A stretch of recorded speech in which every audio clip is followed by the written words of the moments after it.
IS air flight 7412 Patna airport के करीब पहुंच रही है। लैंडिंग के कुछ ही पल बचे हैं, लेकिन कुछ भयानक रूप से गलत हो रहा है।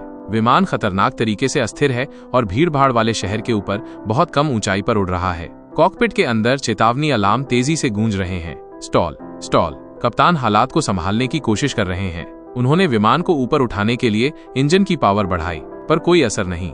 इसे फुल पावर पर कर दिया, फिर भी कोई असर नहीं।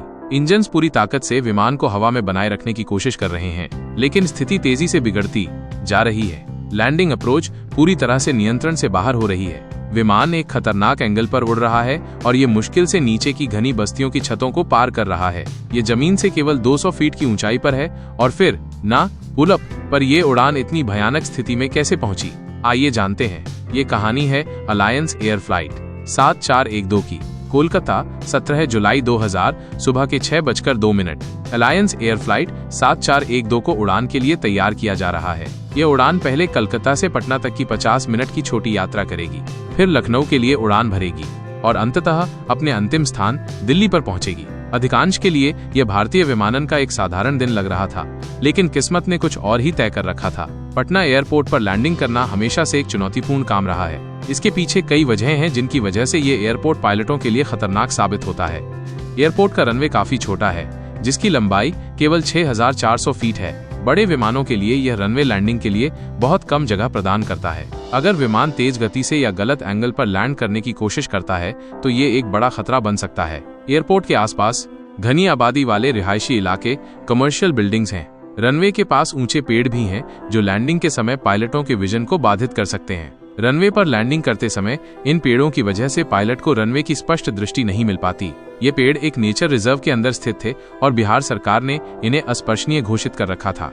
भले ही ये विमानों के लिए खतरा पैदा कर रहे थे, स्थानीय प्रशासन ने इन पेड़ों को काटने या छांटने के लिए कोई प्रयास नहीं किया। रात में खराब मौसम में, गीले रनवे की स्थिति में या विमान प्रणाली में खराबी होने पर पटना में लैंडिंग करने वाले पायलटों के लिए ये पेड़ एक गंभीर खतरा साबित हो सकते थे। लेकिन दिन के समय भी ये पेड़ पायलटों के लिए लैंडिंग को चुनौतीपूर्ण बना देते थे। पटना एयरपोर्ट एक ऐसे क्षेत्र में स्थित है जहां विमान को सटीक और तीव्र ढलान पर उतरना पड़ता है। जरा सी चूक भी बड़े हादसे का कारण बन सकती है। इन सभी कारणों के लिए पायलटों को अनुभव और सतर्कता की आवश्यकता होती है ताकि इस एयरपोर्ट पर सुरक्षित लैंडिंग हो सके। कॉकपिट में 31 वर्षीय कप्तान अरविंद सिंह बग्गा हैं, जिनके पास 4000 घंटे से अधिक का उड़ान अनुभव है। वे अनुभवी हैं, लेकिन आज उनकी 4000 घंटों की उड़ान का अनुभव एक ऐसी परीक्षा से गुजरने वाला है जो उन्होंने शायद कभी नहीं सोची होगी। उनके साथ 35 वर्षीय को पायलट मंजीत सिंह सोहनपाल हैं, जिनके पास 4300 घंटे का अनुभव है। दोनों पायलट इस मार्ग और विशेष रूप से पटना के छोटे और व्यस्त हवाई अड्डे की कठिन लैंडिंग से परिचित हैं। विमान में 52 यात्री और 6 क्रू सदस्य सवार हैं। अधिकांश यात्री भारतीय नागरिक हैं। इस यात्रा के लिए बोइंग 737 विमान का उपयोग किया जा रहा है। ये 20 साल पुराना विमान है, जिसने आसमान में दशकों का सफर और अनगिनत यात्राएं की है। ये विमान पहले इंडियन एयरलाइन के साथ था, जिसे आज के समय में एयर इंडिया के नाम से जाना जाता है, और बाद में इसे अलायंस एयर को लीज पर दिया गया। इस विमान ने 51,000 से अधिक उड़ान चक्र पूरे किए हैं, एक सराहनीय संख्या, लेकिन साथ ही इसके बढ़ते हुए उम्र की भी निशानी। इसे 2 इंजनों से शक्ति मिलती है जो इसे आज भी उड़ान भरने का सामर्थ्य देते हैं, लेकिन लगभग 20 साल की सेवा के बाद इसके दिन गिने चुने रह गए हैं। सरकार नियमों के अनुसार इस साल के अंत तक इसे हमेशा के लिए ग्राउंडेड कर दिया जाना है, लेकिन इस विमान का इतिहास ऐसा है जिसे भुलाया नहीं जा सकता। 15 साल पहले त्रिची में एक लैंडिंग प्रयास बुरी तरह गलत हो गया।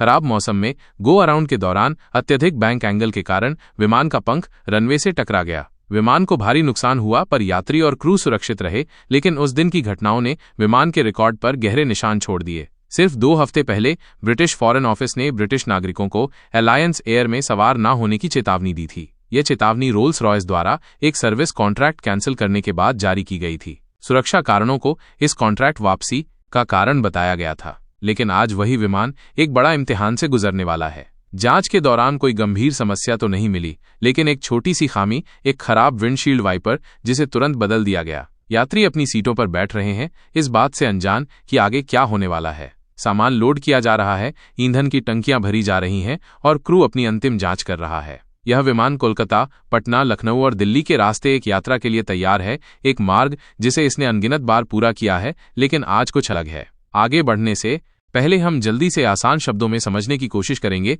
कि स्टॉल और फ्लैप क्या करते हैं। पंख के ऊपर का दबाव कम हो जाता है और नीचे का दबाव अधिक रहता है। ये दबाव का अंतर पंख को ऊपर की ओर धक्का देता है, जिसे हम लिफ्ट कहते हैं, जिसकी वजह से विमान ऊपर उड़ पाता है। लेकिन अब सोचिए, अगर ये लिफ्ट पैदा होना बंद हो जाए तो क्या होगा। स्टॉल एक ऐसी स्थिति है जब विमान का पंख सही तरीके से लिफ्ट की ताकत पैदा करने में असफल हो जाता है। इसका मतलब है कि विमान को ऊपर उठाने की ताकत रुक जाती है और वो नीचे गिरने लगता है। ये तब होता है जब विमान की नाक जरूरत से ज्यादा ऊपर उठ जाती है। ये जो एंगल पैदा करता है, इसे एंगल ऑफ अटैक कहा जाता है। जब एंगल ऑफ अटैक बहुत ज्यादा हो जाता है तो पंख के ऊपर से गुजरने वाली हवा बाधित हो जाती है। इसके कारण पंख लिफ्ट पैदा नहीं कर पाते और विमान स्टॉल की स्थिति में चला जाता है। एक और स्थिति जब स्टॉल हो सकता है वो है विमान की गति का बहुत कम हो जाना। अगर विमान बहुत धीमी गति से उड़ रहा है और नाक ज्यादा ऊपर है तो ये भी स्टॉल की स्थिति पैदा कर सकता है, क्योंकि धीमी गति एंगल ऑफ अटैक को बढ़ा देता है। ये उसी तरह है जैसे कोई वाहन किसी पहाड़ी पर चढ़ रहा हो लेकिन कम गति के कारण ऊपर ना चढ़ पाए और पीछे की ओर लुढ़क लगे। स्टॉल को ठीक करने के लिए पायलट आमतौर पर विमान की नाक को नीचे झुकाते हैं और गति बढ़ाते हैं, जिसके कारण एंगल ऑफ अटैक कम होता है और लिफ्ट पैदा करने में मदद होती है। अब फ्लैप पंख के पीछे के हिस्से पर लगे हुए मूवेबल सरफेस होते हैं। जब इन्हें नीचे की ओर झुकाया जाता है तो पंख का आकार बदल जाता है, जिससे पंख के नीचे अधिक मात्रा में दबाव पैदा होता है, जिससे पंखों को अधिक लिफ्ट प्राप्त होती है। हालांकि इसके साथ साथ हवा के बढ़े हुए टकराव के कारण विमान की गति भी कम हो जाती है। ये विशेष रूप से लैंडिंग और टेक ऑफ के समय फायदेमंद होता है, क्योंकि इन स्थितियों में पायलट को विमान की गति को नियंत्रित करना पड़ता है। टेक ऑफ के दौरान फ्लैप को थोड़ा झुकाया जाता है, जिससे लिफ्ट बढ़ती है और विमान आसानी से उड़ान भर सकता है। वहीं लैंडिंग के दौरान फ्लैप्स को और अधिक झुकाया जाता है, जिससे लिफ्ट और हवा का रुकावट दोनों बढ़ते हैं, जिससे विमान धीमी गति से और सुरक्षित रूप से जमीन पर उतरता है। अब चलिए कहानी पर वापस आते हैं। हम अभी कोलकाता के नेताजी सुभाष चंद्र बोस एयरपोर्ट पर हैं, जहां अलायंस एयर फ्लाइट की बोर्डिंग पूरी हो चुकी है और फ्लाइट को टेक ऑफ की अनुमति मिल चुकी है। सुबह 6:51 पर विमान ने कलकत्ता के रनवे से उड़ान भरी। कुछ ही मिनटों में यह विमान अपनी अधिकतम ऊंचाई पर पहुंच गया। अब तक सब नॉर्मल लग रहा है। सुबह 7:01 पर कोलकाता से टेक ऑफ करने के बाद विमान को पटना एयर ट्रैफिक कंट्रोल को सौंप दिया गया। कॉकपिट में कप्तान Arvind Singh Bagga primary pilot seat पर बैठे हैं और विमान के नियंत्रण में है। उनके साथ कप्तान मंजीत सिंह सोहनपाल रेडियो संचार संभाल रहे हैं। पटना एयरपोर्ट पर लैंडिंग के लिए फ्लाइट को इस निर्धारित मार्ग का पालन करना होगा। ये चिन्हित बिंदु रनवे से उनकी दूरी को दर्शाते हैं। सुबह 7:26 फ्लाइट 7412 पटना हवाई अड्डे से लगभग 46 किलोमीटर दूर है, मतलब विमान अभी यहाँ था। कॉकपिट से कप्तान मंजीत सिंह सोहनपाल पटना एटीसी से संपर्क करते हैं। आवाज में स्थिरता है, सब कुछ सामान्य लग रहा है। एटीसी से निर्देश मिलता है 4000 फीट पर नीचे आइए और रनवे 25 के लिए लैंडिंग की तैयारी करें। जैसे ही आप रनवे से 24 किलोमीटर की दूरी पर हों, हमें रिपोर्ट करें। कप्तान सोहनपाल इस निर्देश को स्पष्टता से स्वीकार करते हैं। अब तक विमान निर्देशित अप्रोच पाथ का पालन कर रहा है। सुबह 7:28 फ्लाइट पटना हवाई अड्डे से अब केवल 24 किलोमीटर की दूरी पे है, मतलब विमान अभी यहाँ था। पटना एटीसी एक और संदेश भेजता है, रनवे की तरफ टर्न ले लीजिए और 2000 फीट की ऊंचाई पर नीचे आइए। यानी एटीसी चाहता था कि विमान यहां से इधर की ओर अपने निर्धारित रूट की तरफ मुड़े। कप्तान सोहनपाल इस निर्देश को सुनते हैं और उसे स्वीकार करते हैं, लेकिन यहीं से कहानी बदलने लगती है। कुछ अजीब है, विमान ना तो अपनी दिशा बदलता है और ना ही ऊंचाई कम करता है। 2000 फीट पर नीचे आने का निर्देश दिए 2 मिनट हो चुके हैं, लेकिन विमान अब भी 4000 फीट पर है। पटना एटीसी को अभी भी लगता है कि विमान स्टैंडर्ड अप्रोच प्रोसीजर का पालन कर रहा है, लेकिन हकीकत कुछ और है। कॉकपिट में सन्नाटा है। कप्तान सोहनपाल ने कप्तान अरविंद सिंह बग्गा को अब तक कुछ भी नहीं बताया।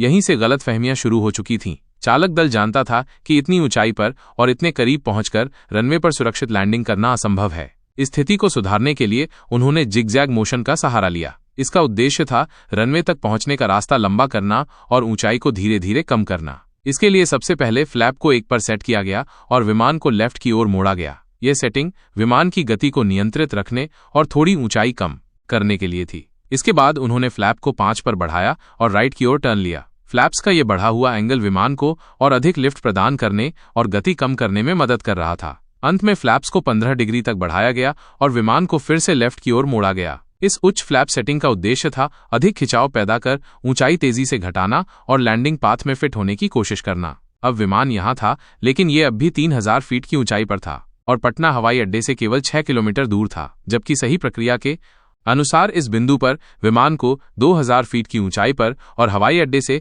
कम 20 किलोमीटर दूर होना चाहिए था। इसका मतलब विमान को इस समय यहां होना चाहिए था। अब विमान पटना हवाई अड्डे के बेहद करीब पहुंच चुका था।